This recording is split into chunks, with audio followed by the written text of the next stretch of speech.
সাজু ও তার মা ছোট্ট একটি গ্রামে বাস করত। সাজু ছোট থাকতে তার বাবা মারা যায়।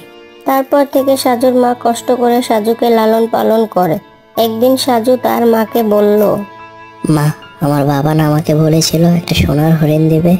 আমার বাবা তো আমাকে সোনার হরিণ না দিয়েই চলে গেল। এখন তুমি আমাকে সোনার হরিণ এনে দাও না মা।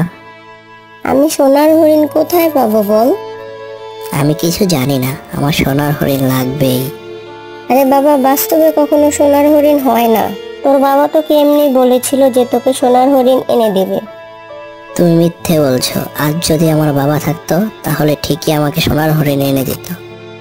এই কথা বলে সাজু কান্না করতে করতে সেখান থেকে চলে যায়। সেদিন রাতে সাজু স্বপ্নে দেখে যে তার বাবা তার জন্য সোনার হরিণ নিয়ে এসেছে। সাজু, দেখো আমি তোমার জন্য কি নিয়ে এসেছি।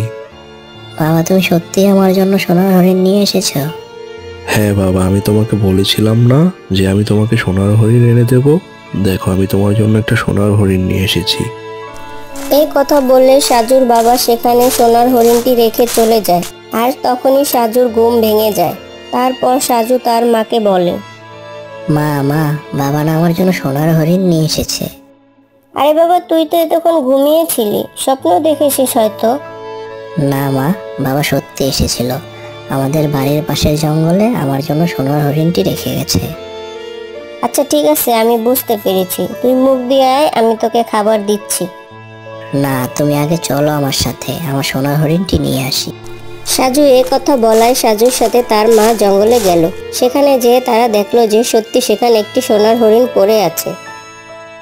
দেখেছো মা, আমি বলেছিলাম না বাবা আমার জন্য সোনার হরিণ রেখে গেছে। হ্যাঁ বাবা, তোর বাবাই তোর জন্য সোনার হরিণটি রেখে গেছে। চল আমরা এটা নিয়ে বাসায় যাই। তারপর তারা সেই সোনার হরিণটি নিয়ে বাসায় চলে গেল।